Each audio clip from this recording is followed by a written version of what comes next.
नीतीश की इफ्तारी मुस्लिम संगठनों की आखिर क्यों है दूरी? और ये सवाल ये भी इस बार कि इस दूरी और नाराजगी की चिंता नीतीश कुमार को दरअसल है भी या नहीं। तो इस सवाल का जवाब मिलता है पिछले साल नीतीश कुमार के एक संकेत से, जब उन्होंने पार्टी नेताओं से मुस्लिमों के बीच जाने और बीजेपी के साथ रहकर भी मुस्लिम समुदाय के किए काम गिनाने की पहल की थी। लेकिन जेडीयू के लिए कड़वा अनुभव 2020 विधानसभा चुनाव का भी रहा, जब जेडीयू के 11 मुस्लिम कैंडिडेट्स को हार का मुंह देखना पड़ा। यह झटका जेडीयू के अस्तित्व में आने के बाद से पहली बार लगा था। फिर पिछले साल 4 सीटों पर हुए उपचुनाव में भी यह सिलसिला बरकरार रहा। यह जितनी बड़ी चिंता जेडीयू के लिए, उतना ही बड़ा रिलीफ राजद के लिए। और यही कारण है कि तेजस्वी यादव ने MY समीकरण को अब A to Z में कन्वर्ट कर दिया है, क्योंकि तेजस्वी जानते हैं मुस्लिम वोट इंटैक्ट है, लेकिन सरकार बनाने के लिए उस वोट बैंक को तोड़ना होगा जो एनडीए के साथ है। और ऐसे में आज देखिए क्या इस बार इफ्तारी से बनेगी बात।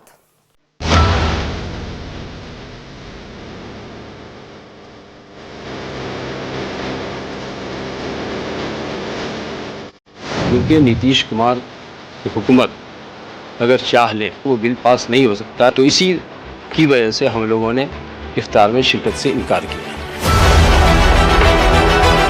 आप किसी के लिए नफरत की भावना रखेंगे, घृणा करेंगे, द्वेष करेंगे और उसे भोजन पर आमंत्रित करेंगे, ये दोनों चीज तो नहीं हो सकता है। अब बाइकॉट का स्वागत आरजेडी कर रही है, तो मानसिकता समझ लीजिए क्या है। बिहार में हर दिन के साथ सियासत का पारा चढ़ता जा रहा है, लेकिन इस बार मुद्दा विकास नहीं बल्कि इफ्तार है। बीजेपी हो, आरजेडी हो या नीतीश कुमार, हर कोई इफ्तार की सियासी थाली सजाने या फिर खाने खिलाने में जुटा है।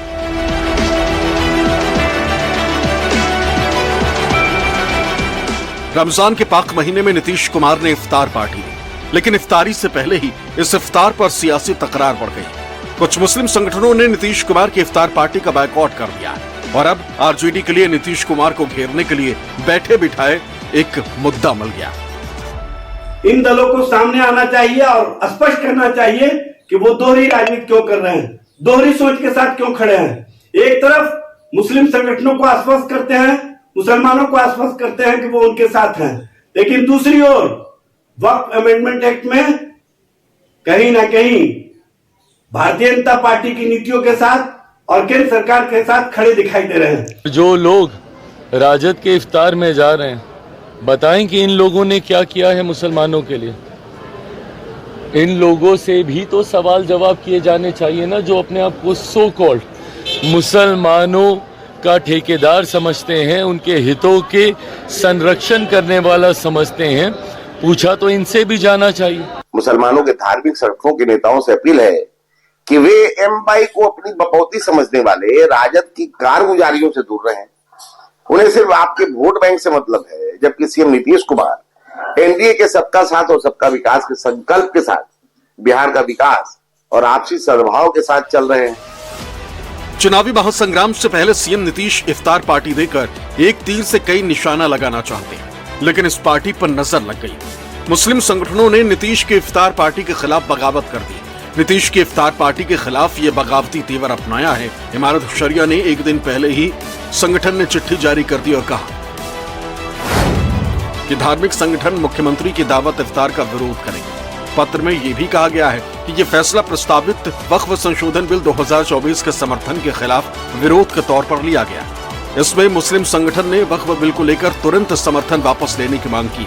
साथ ही नीतीश कुमार को कहा है कि अगर वक्फ बिल कानून बनता है तो आप और आपकी पार्टी जेडीयू को इसके लिए जिम्मेदार ठहराया जाएगा। मरकजी हुकूमत ने जो मुजव्वज़ा वक्फ तरमीम बिल 2024 लाया है, ये दस्तूर हिंद, आईन हिंद और शरीयत के ख़िलाफ़ है। इस बिल की वजह से वक्फ की जायदादें तबाह बर्बाद हो जाएंगी, क्योंकि नीतीश कुमार की हुकूमत अगर चाह ले कि वो ये बिल पास ना हो, तो इसकी वजह से वो बिल पास नहीं हो सकता है। उनकी हिमायत हासिल है, हम लोग यही चाहते हैं कि वो हिमायत वापस ले लें उससे। तो इसी की वजह से हम लोगों ने इफ्तार में शिरकत से इनकार किया है। नाराजगी सिर्फ वक्फ बोर्ड को लेके ही है या फिर और भी? सिर्फ अभी जो वक्फ तरमीम बिल ही को लेकर के। नीतीश के खिलाफ मुस्लिम संगठनों का विरोध तेज है। इमारत शरिया को Jamaat Islami, Jamaat Ahle Hadees, Khanqah Mujibia, All India Muslim Personal Law Board, Jamiat Ulama Hind और खानकाह रहमानी का साथ मिला है। आज भी हम नीतीश कुमार जी से मायूस नहीं है। ठीक है, हम ये समझ रहे हैं कि हमारा जो प्रोग्राम धरने का एहतजाजी और प्रोग्राम धरने का 26 मार्च 2025 को गर्दनी बाग में रखा गया है, जो all India Muslim Personal Law board, इमारत शरिया और दीगर तंजीमों की जानिब से हो रहा है, उससे पहले नीतीश कुमार जी ज़रूर संजीदगी के साथ इस मसले पर गौर करेंगे, अपने फैसले पर वो नज़रसानी करेंगे। नीतीश कुमार की तो सेकुलर छवि है और लगातार वो इमारत शरिया में आते भी रहे हैं, तो उसके बाद क्या इस दौरान बातचीत का कोई मुद्दा नहीं, बातचीत का कोई मौका नहीं लगा, या फिर सरकार के प्रतिनिधि से कोई बात नहीं? कोशिश all India Muslim Personal Law board के जिम्मेदार ने भी की, इमारत शरिया के जिम्मेदारों ने की, मिली तंजीमों के जिम्मेदारों ने की, लेकिन वो मुलाकात के लिए तैयार नहीं। मुस्लिमों की मुखालफत ने आरजेडी को मौका दे दिया है। बिहार में चुनाव से पहले आरजेडी इफ्तार पार्टी के बहाने नीतीश पर निशाना लगा रही। भारतीय जनता पार्टी तो नफरत फैलाने का काम कर रही है, भाषाई आतंक हमारे मुसलमान भाइयों के लिए फैलाया जा रहा है। तो इस तरह से कोई भी उनके इस दावते इफ्तार में कैसे शामिल हो सकता है? आदरणीय नीतीश कुमार जी जो अपने को सेकुलर बताते थे, वो पूरी तरह से उनका सेकुलरिज्म तार तार हो चुका है। बहुत उथल पुथल है बिहार में, और जाहिर सी बात है जब इतनी उथल पुथल होती है तो लोग परिवर्तन चाहते हैं, लोग बदलाव चाहते हैं। इफ्तार पार्टी नीतीश कुमार के तरफ से आयोजन किया गया था। पूछिए नीतीश जी से कि आखिर ऐसी स्थिति क्यों आई। जवाब तो नीतीश जी को देना पड़ेगा, क्यों ऐसे स्टैंड लेते हैं। नीतीश के इफ्तार पार्टी पर सियासत के बीच एनडीए के दल एकजुट हैं। वो विपक्ष को आईना दिखा रहे हैं और सवाल उठा रहे हैं। एनडीए भाईचारे में विश्वास रखती है ताकि हिंदू मुसलमान सबको एक साथ मिलके हों, और उसी के तहत नीतीश जी हर साल इफ्तार करते हैं। अब कुछ संगठनों ने बाइकआउट किया तो ये उनकी समस्या है, लेकिन एनडीए का विश्वास आपसी भाईचारा, परस्पर विश्वास बनाए रखने में है, और नीतीश कुमार ये काम करते आ रहे हैं 20 साल से।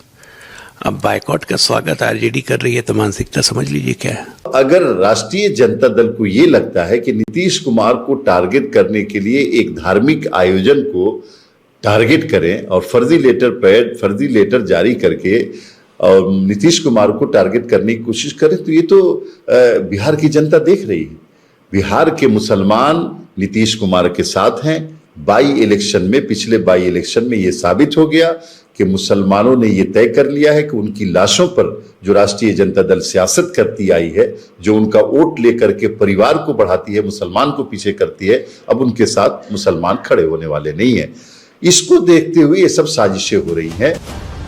वोट के नजरिए से मुस्लिम काफी अहम है, लिहाजा चुनावी बिगुल से पहले सभी दलों की नजर मुस्लिम वोट बैंक पर है। 23 मार्च को मुख्यमंत्री नीतीश कुमार अपने आवास पर इफ्तार पार्टी का उन्होंने आयोजन किया, तो 24 मार्च को आरजेडी सुप्रीमो लालू यादव इफ्तार पार्टी देने वाले। लालू की इफ्तार पार्टी इस बार उनके आवास पर आयोजित नहीं की गई है। इस बार आरजेडी के वरिष्ठ नेता और एमएलसी अब्दुल वारिस सिद्दीकी के सरकारी आवास पर इसका आयोजन होने वाला है। बीजेपी हो, आरजेडी या फिर नीतीश कुमार, हर कोई इफ्तार की सियासी थाली सजाने या फिर खाने खिलाने में जुटा है। सबसे पहली मेज नीतीश कुमार ने सजाई तो आरजेडी ने भी अपने इफ्तार की डेट तय कर दी। अब ऐसे में सवाल ये उठता है कि ये इफ्तार सिर्फ रोजेदारों के लिए है या फिर 2025 में की राजनीतिक भूख को शांत कराने का एक जरिया बन चुकी है। क्या ये इफ्तार सिर्फ रस्म अदायगी है या फिर सियासी चालें बिछाई जा रही हैं? बिहार में चुनावी समर के बीच इफ्तार पर सियासी घमासान तेज है। अभी एक दिन पहले ही तेजस्वी यादव तिलक लगाकर पूजा में शामिल हुए, फिर वो बगैर तिलक इफ्तारी पार्टी में पहुंचे थे। इस पर बीजेपी और जेडीयू ने तेजस्वी पर हमला बोला। तेजस्वी पर वार पलटवार के बीच अब नीतीश की इफ्तार पार्टी पर सियासी शोर थमता नहीं दिख रहा है। मैं समझता हूँ ये बहुत ही अजीब स्थिति है। अगर किसी का तबीयत खराब है उसके ऊपर राजनीति कर रहे हो, ये बहुत ही छोटी सोच है। नीतीश कुमार शारीरिक तौर से थके हुए और मानसिक तौर पर अस्वस्थ हो गए हैं, और अगर इसका प्रमाण आपको जानना है तो खाली आप खड़े होकर नीतीश कुमार जी से उनके मंत्री परिषद के सदस्यों का नाम पूछ लीजिए। नीतीश कुमार की मानसिक हालत आज ये है कि वो अपने मंत्री परिषद के साथी मंत्रियों का नाम तक नहीं जानते हैं, नहीं याद है उनको, और उनके भरोसे 13 करोड़ लोगों का जीवन छोड़ा हुआ है। तो नीतीश कुमार जी की तो गलती है ही, उन्हें इस्तीफा देना चाहिए क्योंकि वो स्वस्थ नहीं है। वैसे तो बिहार के सियासी गलियारे में इफ्तार पार्टियों की परंपरा नई नहीं, लेकिन इस बार इफ्तार का मंच महज इबादत तक सीमित नहीं बल्कि 2025 के चुनावी समीकरणों का अखाड़ा बन गया। नीतीश के साथ सियासत करने की वजह से मजबूरी की राजनीति कर रही है बीजेपी, या फिर आरजेडी की इफ्तार पार्टी से डरकर बीजेपी को भी इफ्तार का कार्ड खेलना पड़ा, जिसकी सबसे बड़ी वजह है बिहार में मुस्लिम मतदाता का सियासत में समीकरण, जो कुछ इस तरह है। तो बिहार का मुस्लिम मतदाता, जिसकी आबादी लगभग 17% है। मुस्लिम वोट बैंक की ताकत को आप इस फैक्ट से समझ सकते हैं कि कुल 243 सीटों में से 47 सीटें ऐसी हैं जहां मुस्लिम वोटर निर्णायक स्थिति में हैं। 50% से ज्यादा है। 11 सीटों पर यह तादाद 40% से ज्यादा हो जाती है। और ऐसे में अगर मुस्लिमों का रुझान जेडीयू की तरफ से और घटता है तो ये चुनाव के लिहाज से चिंता पैदा करने वाली खबर है। कैसे कैसे मुस्लिम वोट बैंक जेडीयू के पाले से धीरे धीरे खिसकता चला गया, दूर हो गया, आज आपको विस्तार से हम दिखाते हैं, क्योंकि ये बहुत अहम कड़ी साबित होने वाला है। इस चुनाव भी इसी के हिसाब से एनालिसिस भी होगा। देखिए 2014, 15, फिर 19, 20, 24 में क्या हुआ। विधानसभा लोकसभा चुनाव दोनों ही इसमें शामिल किए गए। नीतीश कुमार को 2014 लोकसभा चुनाव था, आप जानते हैं 21% वोट मिले।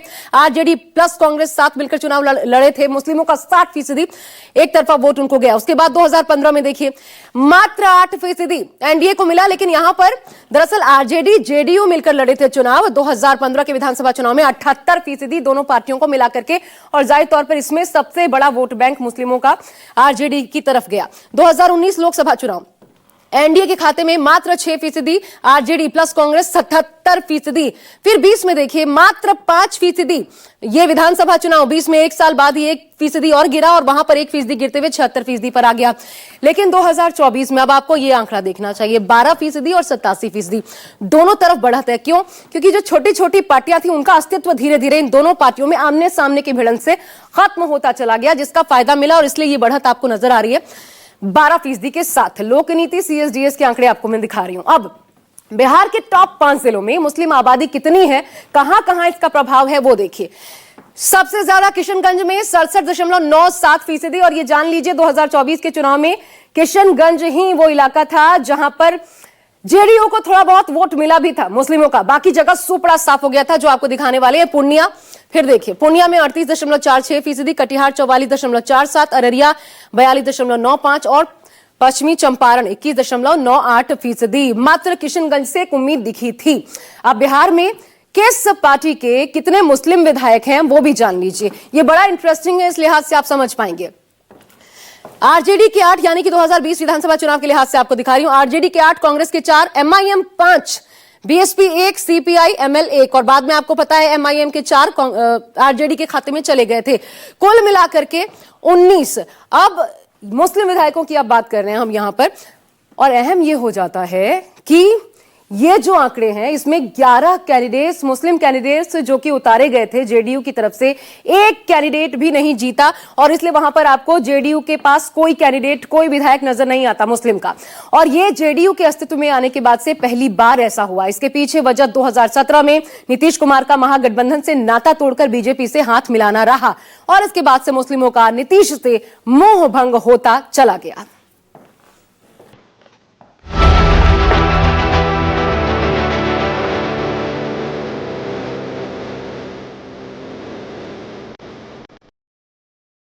मुख्यमंत्री नीतीश कुमार हर साल इफ्तार पार्टी देते हैं। इस साल भी वो ये परंपरा निभाते नजर आए। मुख्यमंत्री नीतीश कुमार के द्वारा दी गई दावते इफ्तार में बड़ी संख्या में रोजेदार जुटे। मुख्यमंत्री आवास में आयोजित दावत इफ्तार पर सबकी निगाहें टिकी थी, क्योंकि कई मुस्लिम संगठनों ने इस दावत इफ्तार का बहिष्कार किया था, लेकिन इसके बावजूद बड़ी संख्या में रोजेदार यहाँ जुटे। इस दौरान रोजेदारों ने मुस्लिम संगठनों के बहिष्कार का विरोध भी किया। इमारतें सरिया, बाकी जो खानकाह मुजिबिया, कई संगठनों ने, जो मुस्लिम संगठनों ने बहिष्कार करने की बात कही थी कि वक्फ बोर्ड के मुद्दे पर जब तक ये अपना फैसला वापस नहीं लेते हैं बहिष्कार किया जाएगा। अच्छा, एक बात बताइए, आज तक क्या उन लोगों ने समर्थन किया है कभी जो आज वो कर रहे हैं? दरअसल परेशानी इस बात की है कि कुछ लोगों की पोल पट्टी खुलने वाली है, बेचैनी इसलिए बढ़ी हुई है।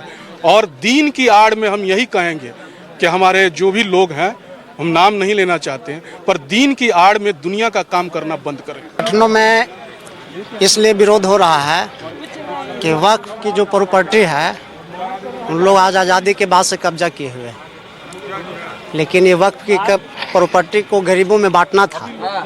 अब है कि वक्फ बिल का संशोधन हो रहा है तो उन लोग को बहुत जो है परेशानी बढ़ रहा है।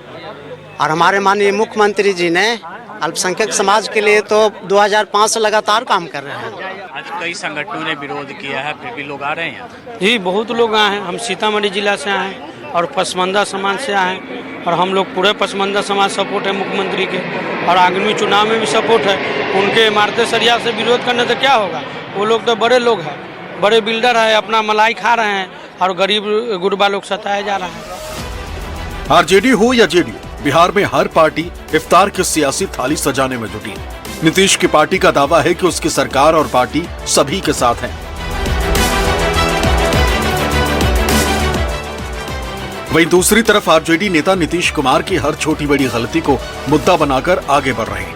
यही वजह है कि जब राष्ट्रगान के दौरान नीतीश कुमार अजीबोगरीब हरकत करते दिखाई दिए तो बिना समय गवाए आरजेडी नेता हावी हो गए। विधानसभा में हंगामे से लेकर सड़क तक संग्राम छेड़ दिया। अब हम लोग चाहते हैं कि जो राष्ट्रगान का अपमान इन्होंने किया है, देश के 140 करोड़ जनता से वो माफी मांगे। आज सदन में 140 करोड़ जो जनता है उनसे जो है माननीय मुख्यमंत्री जी माफी मांगे। हम स्पीकर से भी मिलकर के आए, हम लोगों ने कार्य स्थगन प्रस्ताव भी दिया है। ये अपमान की बात है, राष्ट्रगान की अपमान की बात है। बिहार में ये चुनावी साल है और इस लिहाज से बेहद खास हो जाता है। इफ्तार की दावत या ऐसे आयोजन भले ही नीतीश कुमार का पुराना इतिहास रहा है, लेकिन जब मामला सियासी हो तो सवाल तो उठेंगे। खासकर विपक्ष इस मुद्दे को हवा देने में कोई कसर नहीं छोड़ना चाहता। हम हिंदू मुसलमान नहीं करते हैं, चुनावी माहौल है, इसीलिए बीजेपी के पास कोई मुद्दा नहीं है नीतीश को गाली देना है। और विपक्ष जो है चुनावी माहौल में मेढक की तरह निकलते हैं और जाके होली उन्हें याद नहीं आता, रामनवमी याद नहीं आता। चुनाव के लिए वो कभी सीमांचल में जाते हैं। आज तक जब से लालू जी और उनके परिवार सीएम बने, कभी भी वो सीमांचल में जाके रोजा नहीं दिया। वहीं दूसरी तरफ मुख्यमंत्री नीतीश कुमार के इफ्तार की मेज सजी, जिसमें इस बार मेहमानों की लिस्ट बड़ी खास रही।